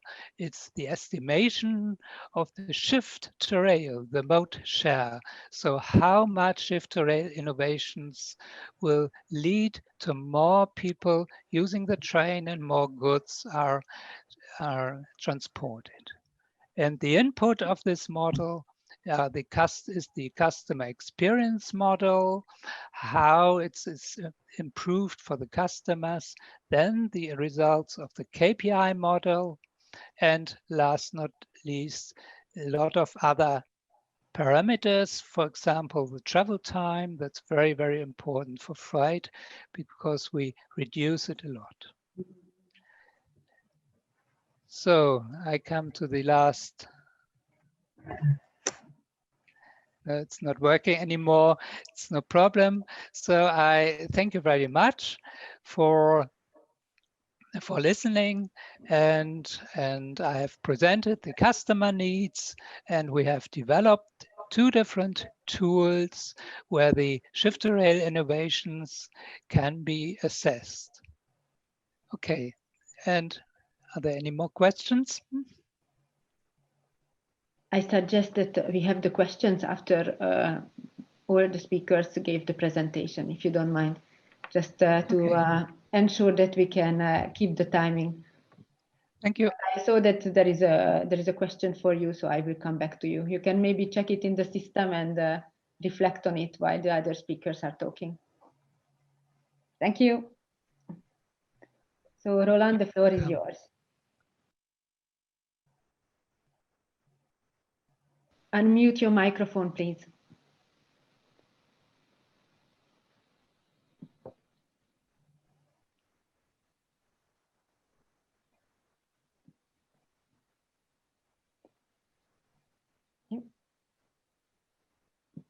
Working? Perfect. It's now okay. Should be fine. Okay. So next slide, please. So first of all, my name is Roland Kuhn. I'm working for Bombardier Transportation. And within the Shift2Rail program, I'm leading the CCA activity, which is called Integrated Mobility, with a specific focus on rail freight. And in IP2, I'm also leading a technical demonstrator, which is the advanced traffic management system. These two are combined, and the CCA basically has taken out works of the original traffic management evolution. There was a decision to take out the freight, and this was transported into the cross-cutting activities. So please, next slide. Hello? Okay. Basically, we are very much focused on technical improvements and also some new application utilizing these technical improvements. We have 4 innovation areas in the program. The program, if I say program, it's related to partial developments within the traffic management evolution program and partial developments and specification works within the integrated mobility here in Impact 2. For the integration, which is a key, which is key for us and also for the whole railway system, we are specifying, or we have already specified and are developing the demonstrators for a one-for-all communication platform, which links together the different business services like the TMS, freight management, asset management, other services. Also have links to the external world via web interface, and we are developing standardized automatic programming interfaces, which in the end will be made public. We are focusing on automation. So one prerequisite to have a higher degree of automation is that we have continuous update on the status changes of railway resources, and assets to enable especially a better forecast of the traffic status in the near future. Also, with it, there is possession planning and everything which is related to traffic management. Then what we also do is we specify and develop advanced applications which are operated within the traffic management system. In this program works, we are first specifying use cases, then we evaluate necessary data which we need to do the execution properly, and then we build demonstrators. Last but not least, what we are doing, we are contributing to one conceptual data model. In abbreviation, it's called the CDM, which shall comprise all exchange data on our one-for-all communication platform, which in the project context, the name is integration layer. And then also, which will be part of the standardization, are the application programming interfaces, the API, and we have also specified a web interface. Next slide, please. So this is the overall schematics, architectural view. So the blue bar in the middle, this is our integration layer. This is a communication platform on which we are using either a conceptual or canonical data model. This links the TMS, the field infrastructure, the asset management via API interfaces with external sources. And here we have shown a freight forwarder. He could get via the web interfaces, for example, the traffic status. He can check where his goods are, if the containers are equipped with sufficient sensors and transmitting devices. And the main thing what is different here is we are using subscribe and publishing methodology. If you look now currently in the railway world, very much still is going on point-to-point communication. This is something we have discussed, and we took the decision from the beginning to change to a different way of communication. This allows that all clients which subscribe are getting all the information on status changes simultaneously and can run new processes to update the outputs of their applications. Next slide, please. Automation. So one part where we looked at, we didn't want to develop anything specific in terms of hardware. So we spend a lot of time to evaluate existing middleware solutions, which we can use for the data transmission. And in the end, as we are in a data-centric approach, we have decided to go with an in-memory data grid technology, because here we have the best possibilities to manage the transmitted data. For example, the middleware keeps all the data continuously updated, and you could simply add, for example, an indicator how long you want to have this information valid before it's deleted. So if somebody would subscribe at a later stage, he could ask, please send me the last 10,000 status updates to perform analysis or whatever, or start his application.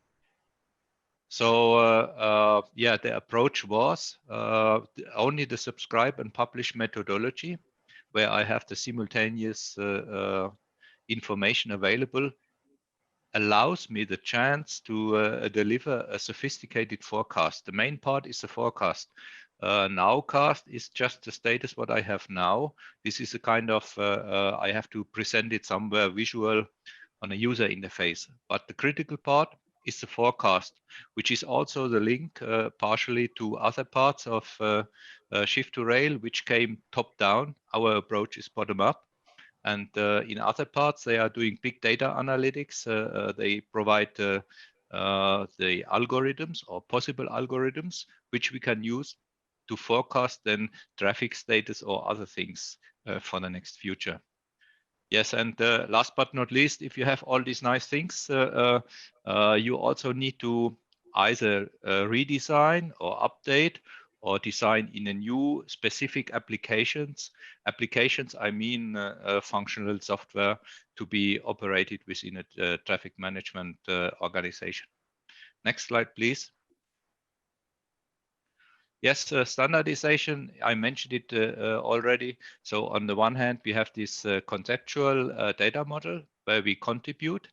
The final modeling rules for the all over rail data model will be done in a sister project, Links4Rail. So this is not in our hands in CCA.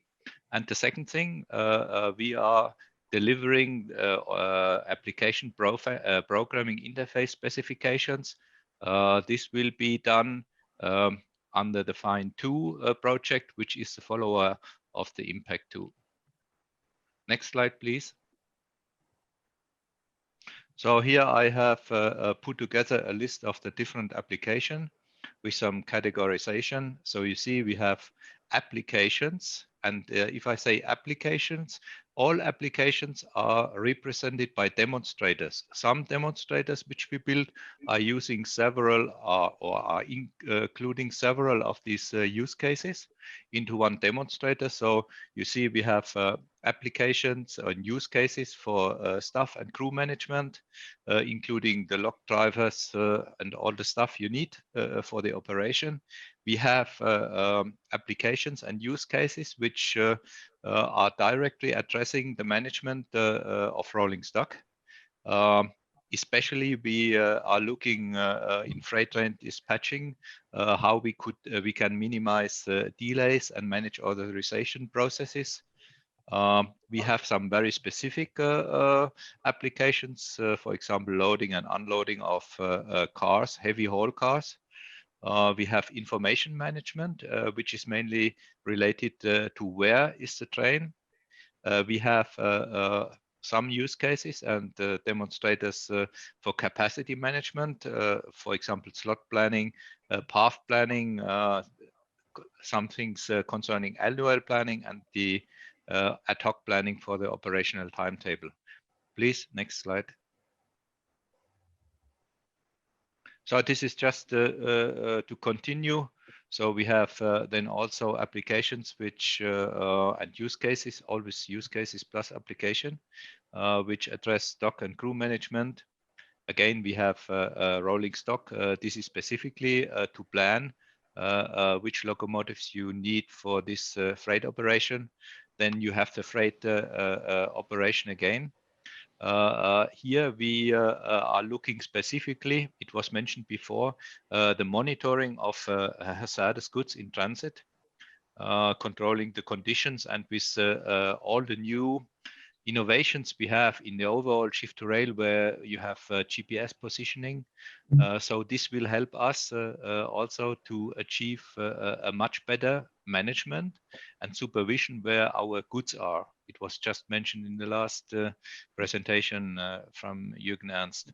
And last but not least, we have also a few applications and use cases which address passenger-focused operations like business intelligence, enhanced asset knowledge, maintenance planning, and traffic prediction.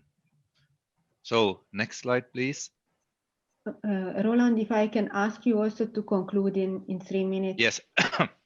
This slide. Rather two, because we are running a bit late.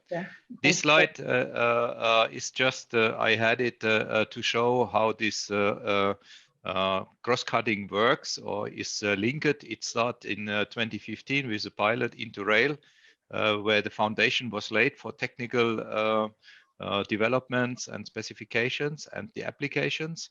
And then it moved into IP2 with TMS, advanced TMS program.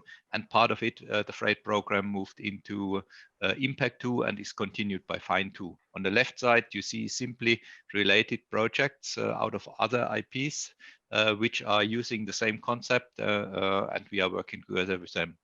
So last slide is the conclusion. So in our view, it is essential that to have a higher degree of digitization within the rail freight operation, we need something which integrates and automates the data exchange. If you go in some places, they still are using paperwork or whatever. This is not how we can achieve this goal. We need, like you have at home in your laptop or computer, we need really standardized interfaces, the APIs, which really allow easy access to this data highway.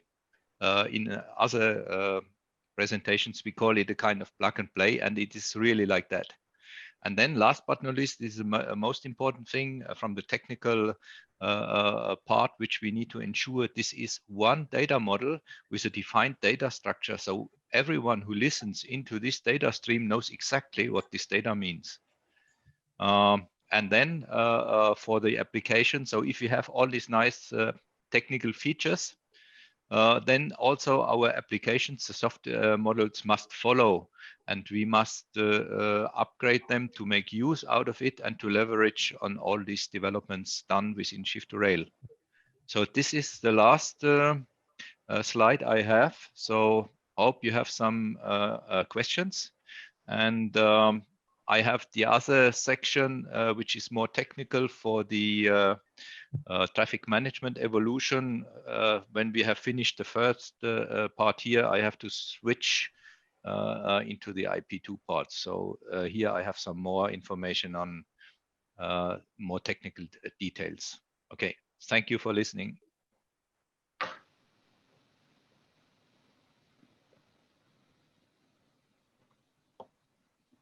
Tadeusz, if I may ask you to. Yes, thank you, Judith. Welcome everybody to my presentation. My name is Tadeusz Szczepaniak. I work for TV System Technik, which is a business unit of Deutsche Bahn, a department of smart maintenance systems and maintenance consulting. And I play actually the role of a replacement speaker today on behalf of an actual project manager who is Dr. Ackermann, missing today. The project I'm going to present is called Smart Maintenance. It's work package 6 of Impact 2. Sorry for interrupting you. So I asked for an additional 10 minutes because our session would finish in 1 minute. So if you could try to focus on the key messages in your presentation and conclude it like in five minutes time, in order to give the possibility to the next speaker. Okay, I get it. So I go straight to the point. So just a short overview about the background. So the term itself, smart maintenance, it holds some promise for better safety, asset reliability, maybe some cost reduction over the whole life cycle of an asset, which is both actually the infrastructure and rolling stock. The good point, starting point for that is the technology you have available, so data communication and IT technology for data acquisition and transmission, storage and processing with use of modern tools like AI or machine learning. And that's the top part of that slide. In the bottom, you see the challenges. So there is in fact no standardized approach. So it means there is no clear way for the implementation of smart maintenance on a large scale. And the key issue, which I'm going to talk in a few minutes, is the structure and the understanding of digital data, of CBM data, as we call it. CBM stands for condition-based maintenance, which is the greatest obstacle in all that development. When it comes to the innovation, it's actually the tools we use, like data-driven applications and analytics. But still, the key issue is the integration of that modern fancy tools with the conventional procedures for the maintenance, creation, optimization, and execution. And that's the top right corner, where you see some probably familiar standards which are valid for maintenance. Having these two, you have a great chance to come up with a good smart maintenance concept. You can divide it into different combinations like vehicle monitors, infrastructure, or the other way around. And the last box here in the bottom on the right hand side is again repeating that term of standardization of CBM data, which calls for harmonization and standardized designation so that you know how you match a data point to your physical structure of an asset and how you interpret the information it holds. So these two things seems to be the key issue in order to gain benefits out of big amounts of data. So integration, as mentioned before, that's the issue of data applications and conventional processes. Here's just a graphical illustration of all that with some details. I just would like to highlight you how it should look like when we lived in a perfect world. In fact, it's not. So the next slide just presents the landscape, how it's normally, or in most cases, is the case. Every time it's missing something. So either it's on the level of data acquisition or transmission, or in the part of area of data analytics and interpretation of what the data says to you as a maintenance provider. So that's to the integration question. Automation, just need to scroll back. There it is. No surprise, handling with continuous data streams, big amounts of data, you need some automation solutions to have in place. And this is given from the side of tools and methods, which are mostly based on IT technology. This enables you to have a good data flow throughout the system. And what is, again, a challenge is the approach which you apply for development of a CBM application. So here we have some proposal from our partner in the project, from Smarty project at the University of Huddersfield. They developed a 7 steps model from the system study all the way down to this CBM development and its implementation in regular processes. So next slide is actually the most sensitive issue in the project, as it turned out to be. Here we touch upon the backbone of a CBM or smart solutions, which is data itself. And as mentioned before, it's structure, missing structure, no unique key for a maintenance, from the maintenance point of view, to get an insight what kind of data is telling you what, and to what extent you can make benefits out of it for the maintenance process of the condition monitoring process, which actually is the step before taking any actions in the maintenance.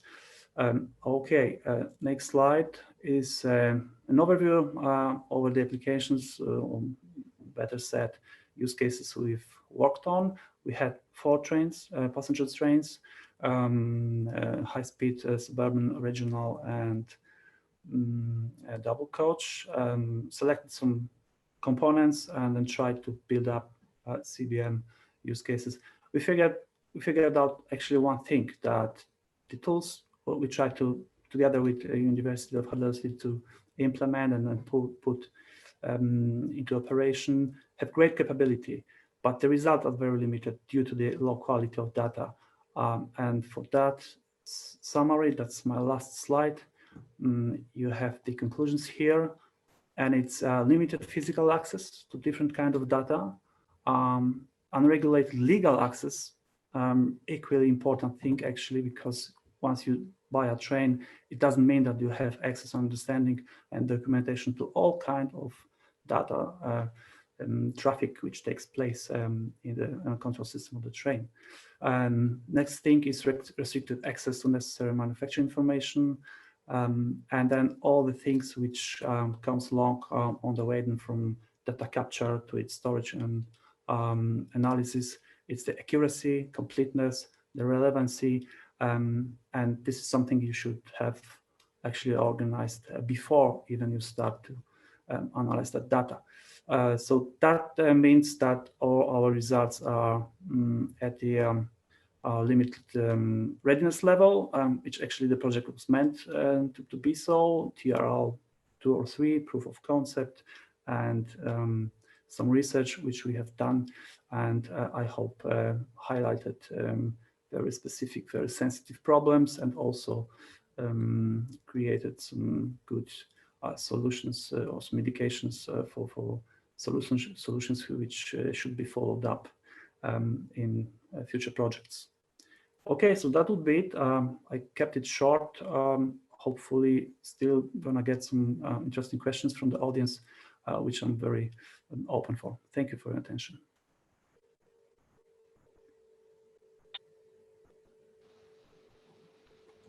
Thank you very much. So I think I would invite Malcolm now to present as the last speaker, and thank you for the attendees to staying with us. Yes. Thank you very much for inviting me. Get right to it. We're a bit late. So in Impact 2, we also have a work package looking into what skills that the future rail business will need in order to properly operate and deliver a value to customers. So these new technologies that are coming out of Shift2Rail, they will have to be operated and used by skilled people, and they will also change the way we do business, change the way we interact with customers. They will change the value chain up and down. Some results from our studies indicate that, of course, digitization, robotization, artificial intelligence will mean less on-site monitoring of infrastructure, and now I'm talking about the changing working conditions. So less people out in the track doing dangerous, dirty jobs. They will be replaced by robots in the future. We will have to make sensible use of these new technologies. Automation can make jobs more boring, but they can also make jobs more interesting. So we will go for the latter. New technologies can create new stresses, so we need to be very careful when we think about the man-machine interaction, and do that in a way that makes railway professionals attractive. New skills, of course, ITS, data, artificial intelligence, etc. But we will still need the old-fashioned engineers and logisticians and all of that. But on top of that, a lot of data ITS people will have to be recruited into business. So we then move into social interactions. When we look into the future, we think that people will have to develop their social skills like we today. We are having this webinar.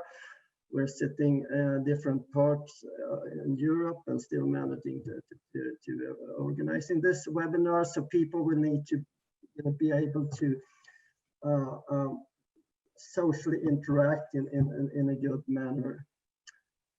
So I think I am operating the slides. Am I? Yes.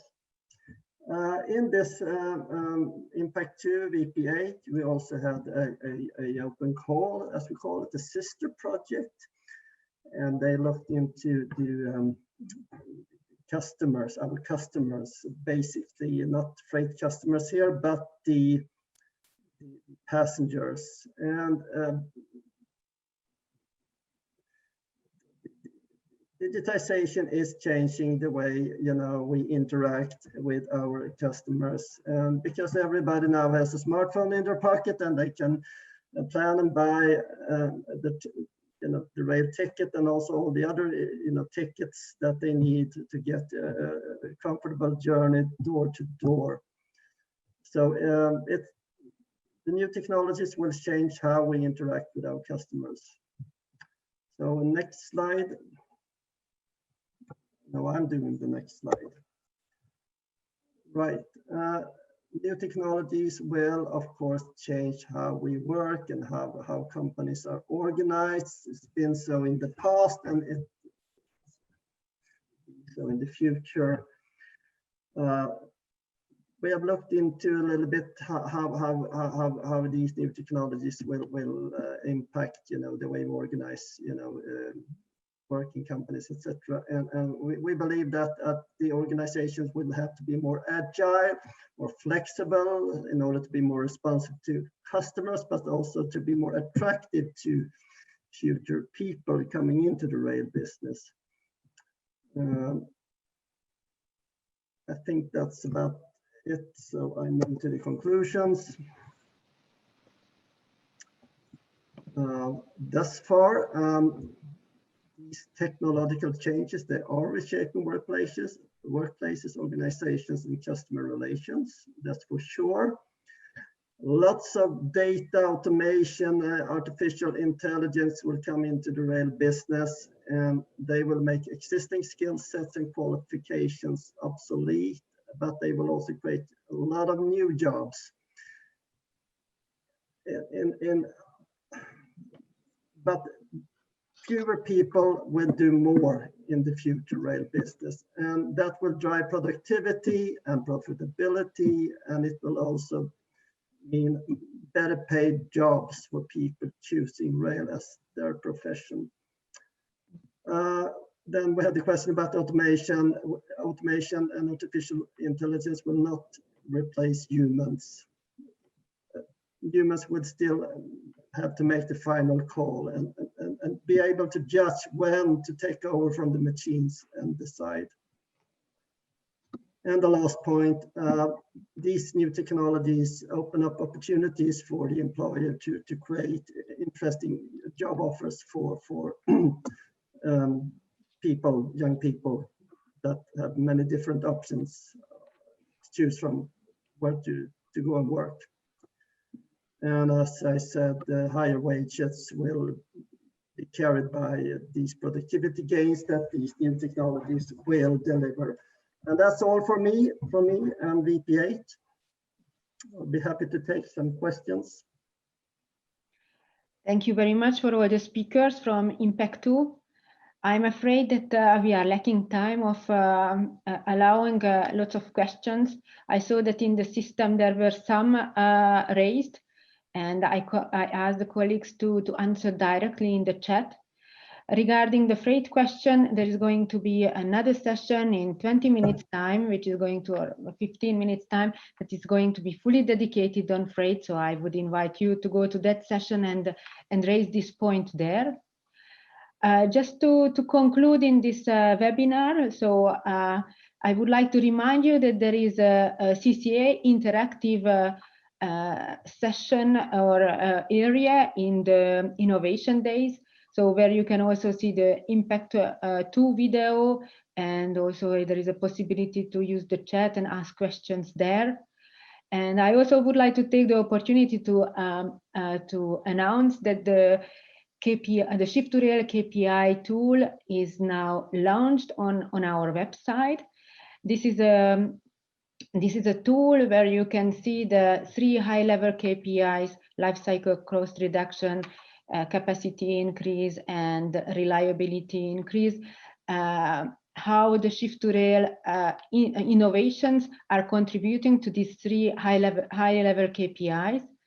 And you can play in this tool and select different technologies and see what is their impact on these KPIs. So now it's available on our website, and if you are interested, I would invite you to go and visit it. I would like to thank all the speakers for the interesting presentations. It will be definitely available on our website, and also for the attendees for joining us today. And I'm sorry again for Impact 2 speakers that you didn't have the opportunity to answer to the questions. But I think it was the information was very comprehensive and well understandable. Thank you very much, and I wish you a good continuation of the Shift2Rail Innovation Days. Bye bye.